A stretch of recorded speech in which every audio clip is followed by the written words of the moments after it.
Hello class 11।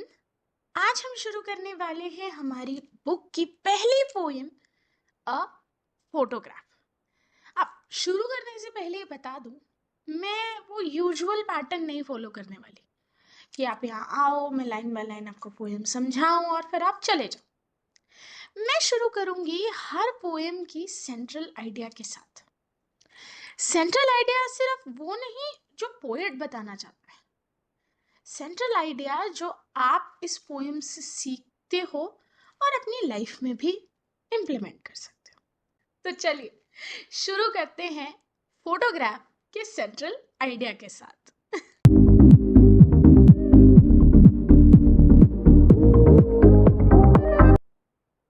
जी, क्या बता रही है ये poem? The poem shows how a photograph has the power to capture moment from the past. अब एक फोटोग्राफ में ऐसी ताकत है कि वो हमारे पास्ट की किसी भी मेमोरी को कैद कर लेती है एक पिक्चर के फॉर्म में। एंड जब भी हम वो पिक्चर देखते हैं, हम याद करते हैं उन दिनों को, उन पलों को। इवन दो वक्त कितना आगे निकल गया है, फिर भी हम उस मोमेंट को रीलिव कर पाते हैं सिर्फ उस फोटोग्राफ के जरिए, है ना? अब वो फोटो देख के हम ये भी सीखते हैं कि कैसे लाइफ बस चलती ही जाती है, कितनी मुश्किलें आई जिंदगी में एंड कितना कुछ हमने फेस किया उस मोमेंट से जो उस पिक्चर में कैप्चर हुआ अभी तक। बट हम आगे बढ़ते रहे। That photograph reminds us not only of our happy times but also of sad once.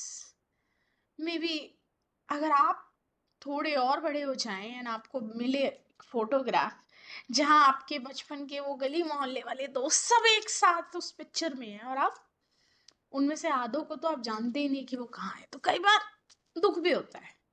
But सुख हो या दुख, लाइफ का नाम है आगे बढ़ते जाना, है ना? सो इसी पोएम में बात की गई है कैसे एक लव्ड वन का लॉस इज समथिंग जिससे हम कभी मूव ऑन नहीं कर पाते, बिकॉज उसको हम भूल नहीं पाते। इवन दो हम उस पर्सन के बारे में, उस इंसिडेंट के बारे में ज्यादा बात ना करें, बट वो लव्ड वन हमेशा हमारी मेमोरी में जिंदा रहता है। एंड उनकी फोटोग्राफ देख के, उनके बारे में बातें करके दुखता है यार। अब ये सेंट्रल आइडिया हमें क्या बताता है इस पोएम को शुरू करने से पहले ही, कि पोएट के मन में बहुत सारा दुख है अपनी माँ को खो देने का। एंड एक दिन अचानक यूं ही उन्हें वो एक फोटोग्राफ मिली उनकी माँ के बचपन की। एंड उस फोटो को देख के उन्हें वो दिन याद आया जब पहली बार उन्होंने वो फोटो देखी थी, जब वो छोटी सी थी और उनकी माँ उस फोटो को उनके लिए डिस्क्राइब कर रहे थे। तो देखिए पोएट ने क्या लिखा है। The cardboard shows me how it was. Cardboard, cardboard है यहाँ पर वो फोटो। वो फोटो मुझे दिखा रही है कैसा था वो पल when the two girl cousins went paddling। अब पैडल यहाँ पर साइकिल वाला पैडल नहीं है। पैडलिंग बेसिकली जब हम समुद्र किनारे होते हैं, बीच किनारे होते हैं, जब हम चल रहे होते हैं बिल्कुल शोर के पास, लहरें आती हैं हमारे पाँव को छू के निकल जाती हैं, उस एक्शन को कहा गया है यहाँ पैडलिंग। तो उस फोटो में कैप्चर है वो मोमेंट जब दो girl cousins went paddling, each one holding one of my mother's hands. तो इससे हमें क्या पता चल रहा है, वहां टोटल 3 लोग हैं। पोएट की मदर सेंटर में है और उनका एक एक हाथ उनकी कजिन्स ने पकड़ा हुआ है। And she the big girl, she कौन है यहाँ पे? पोएट की मदर। और वो उन तीनों में सबसे बड़ी हैं। एंड क्या एज है उनके? लगभग सम 12 years और सो उस फोटो के अंदर। All three stood still to smile through their hair। अब अक्सर आप में से जितने लोग समुद्र किनारे गए होंगे या बीचेस साइड बैठे होंगे, आपने एक्सपीरियंस किया होगा कि अक्सर बहुत तेज हवाएं वहां चलती ही रहती है, जिसकी वजह से जब आप पिक्चर्स क्लिक कराते हो तो बालों का चेहरों पे आना मामूली सी बात है। तो वही उनके साथ हो रहा था, बाल चेहरे पे आ रहे थे हवा की वजह से, बट उन्होंने उस वक्त पिक्चर क्लिक कराना जरूरी समझा। And they stood still there and kept smiling. वो हंसती रही, किसको देख के?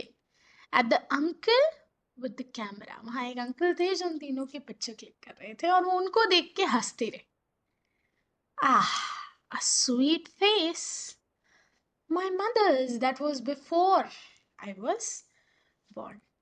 क्या लग रही थी मेरी मम्मा, इतनी स्वीट, इतनी इनोसेंट, इतनी प्यारी। ऑफ कोर्स वो मोमेंट तब का है जब मेरा जन्म भी नहीं हुआ था। आह, एंड द सी। अब उस फोटो में सिर्फ मम्मा कैप्चर नहीं हुई, वो समुंदर भी कैप्चर हुआ है, which appears to have changed less. Now this is interesting. उस फोटो में सब कुछ बदल गया, बट जो चीज बिल्कुल नहीं बदली वो क्या थी? वो समुंदर था। It has pass through the test of time, right? इंसानी जीवन बढ़ता रह गया, बट वो समुंदर वही का वही रह गया। The sea, which appears to have changed less, washed their terribly transient feet. Up. Let's first break down these words. Okay, terribly is डर लग रहा है, एक छोटा सा फियर है मन के अंदर। Transient is something short lived, temporary. ऐसा नहीं वो डर परमानेंट है या कुछ, इट्स जस्ट एक मोमेंटरी फियर। तो अगेन, जो लोग समुद्र किनारे गए हैं, अगर आप बिल्कुल शोर के पास खड़े होते हो, आप नॉर्मल खड़े हो, कुछ नहीं कर रहे हो, स्टिल जब एक बहुत तेज लहर को अपनी तरफ आता हुआ देखते हो, हल्की सी एक कपकपाहट होती है। मैं फिसल गई तो, मेरे हाथ से फोन गिर गया तो, मेरे स्लिपर्स पानी के साथ बह गए तो है ना? तो उस मोमेंट में जब वो तीनों लड़कियां जो पैदल कर रही थी शोर के पास, अंकल ने उन्हें बोला कि खड़े हो जाओ, बच्चा क्लिक करा लो। वहां खड़ी तो हो गई, हंस भी रही है, चेहरे पे मुस्कान भी है, बट उनकी आंखों में वो डर कैप्चर है, क्योंकि जिस मोमेंट पे शायद वो पिक्चर क्लिक हुई है, उसी मोमेंट पे वो लहर उनके पैर को आके छू के गई, राइट?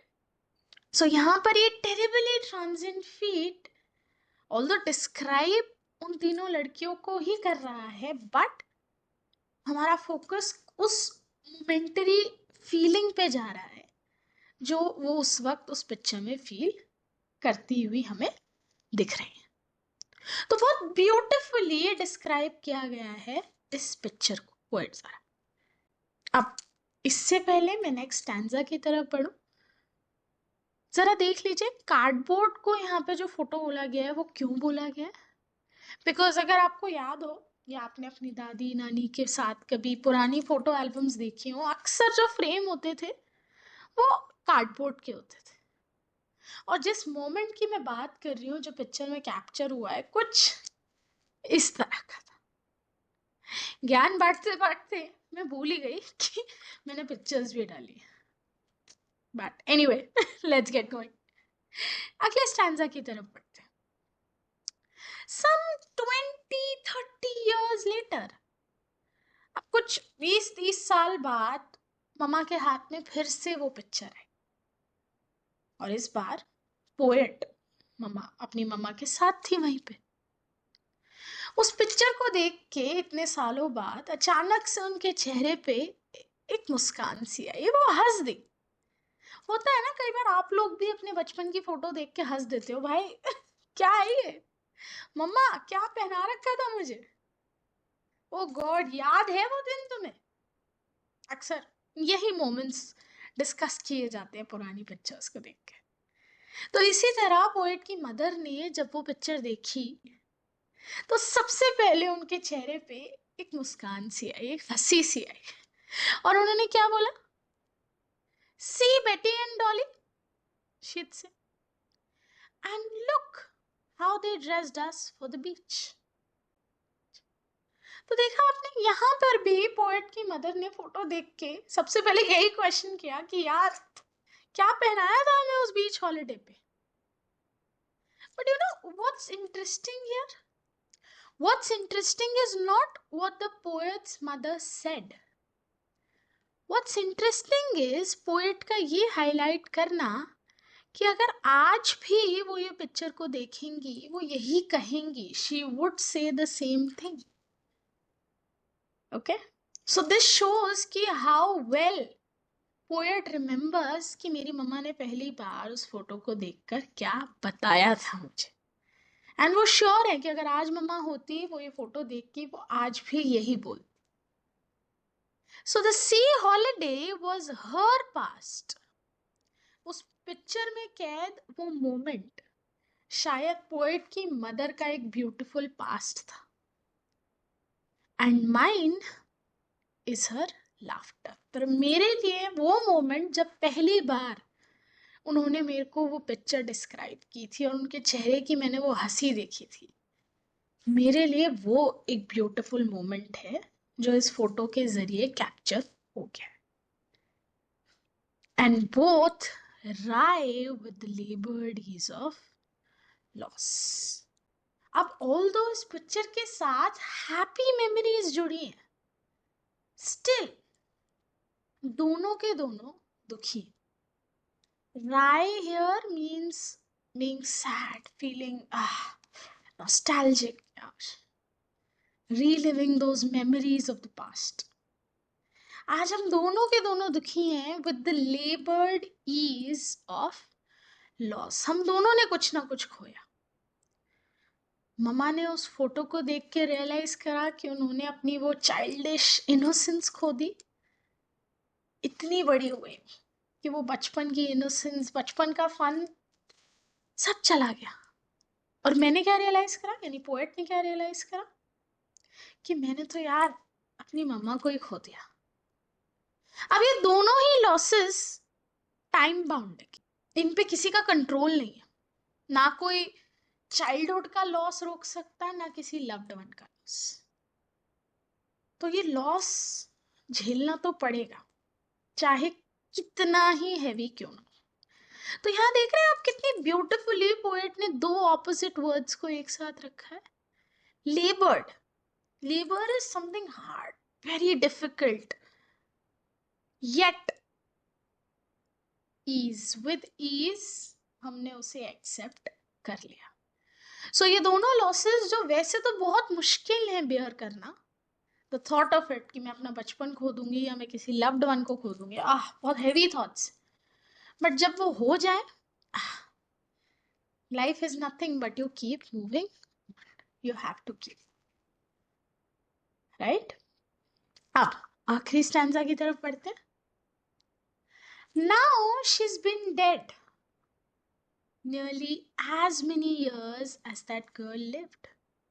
आज ममा को मरे लगभग उतने ही साल हो चुके हैं जितने साल की वो लड़की उस पिक्चर में थी. कितने साल की थी? Some 12 years or so, right? तो आज पोएट की माँ को गुजरे 12 से 13 साल हो चुके हैं. एंड ऑफ दिस सर्कमस्टेंस, और इस बारे में there is nothing to say at all. मैं कुछ नहीं बोल सकती. It's so hard to speak out loud the loss I faced.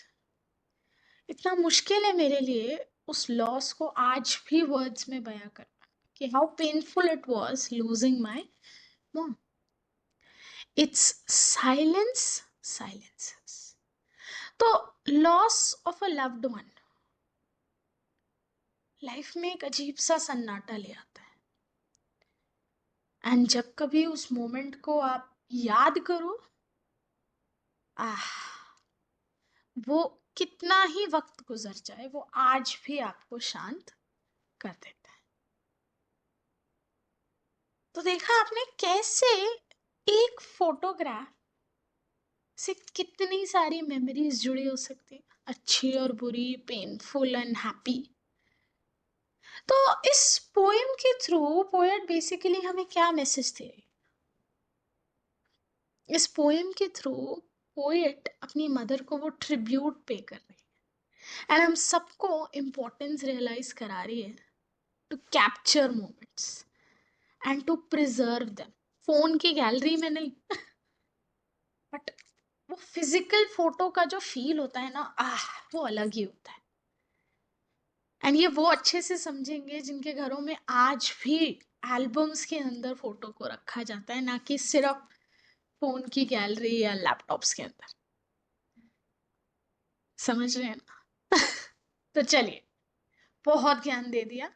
अब आखिरी पार्ट की तरफ बढ़ते हैं, जो कि है इस पोएम के अंदर यूज किए गए फिगर ऑफ स्पीच। देखते हैं। सबसे पहला फिगर ऑफ स्पीच जो आपको बहुत कॉमन इस पोएम में दिखेगा वो है एलिट्रेशन। अब एलिट्रेशन होता क्या है? जब एक कॉन्सोनेंट साउंड दो या दो से ज्यादा बार एक ही सेंटेंस में आए।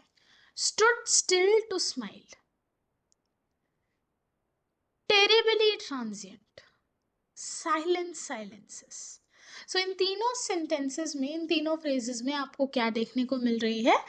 एलिट्रेशन। अगला फिगर ऑफ स्पीच है transferred epithet. Now this is a very important figure of speech. So transferred epithet as a figure of speech क्या कहता है? I am using an adjective और adverb in a sentence, in an expression to not just describe the action but also take us back in the past to that moment. So आसान भाषा में अगर बोलूं, जैसे यहां पर टेरिबली ट्रांजिएंट, तो ये टेरिबली वर्ड जो मैंने यूज किया उस शॉर्ट लिव्ड फियर को डिस्क्राइब करने के लिए यूज किया जो पोएट की मॉम उस वक्त फील कर रही थी जब वो पिक्चर क्लिक हो रही थी। आज से इसका कोई लेना देना नहीं है। तो आज इस फ्रेज को यूज करना आज की प्रेजेंट की कोई सिचुएशन नहीं समझा रहा है। It is transporting us back to the past and हमें रियलाइज करा रहा है कि पोएट की मदर ने क्या फील किया होगा उस वक्त। The third figure of speech you'll find in this poem is oxymoron. Now, what is oxymoron? Putting words with contradicting meanings, contrasting meanings together in a phrase. Like I explained while explaining the poem also, labored ease. Labor is something hard, whereas ease is something easy. So दो opposite meaning वाले, दो contrasting meaning वाले words को एक साथ रखना, that is oxymoron. And the last figure of speech that you find here is personification. It's silence, silences. तो यहां पर वो circumstance, कौन सा circumstance? The loss of a loved one. उस circumstance की वजह से जो आ रही साइलेंस है मन के अंदर, उसको पर्सोनिफाई किया गया, उसको इतना पावर दिया गया, उसको ऐसा ट्रेट दिया गया है कि आज भी उसको याद करके हम शांत हो जाते, हम कुछ सोच नहीं पाते, कुछ बोल नहीं पाते। ठीक है, तो इस तरह हमने इस पोएम का सेंट्रल आइडिया भी समझा, डिटेल में इस पोएम का मीनिंग लाइन बाय लाइन भी और ओवरऑल कॉन्टेक्स्ट भी, एंड एंड किया फिगर्स ऑफ स्पीच के साथ। तो अब मैं मिलूंगी आपसे अगली वीडियो में अगले पोएम के साथ। तब तक के लिए बाय बाय।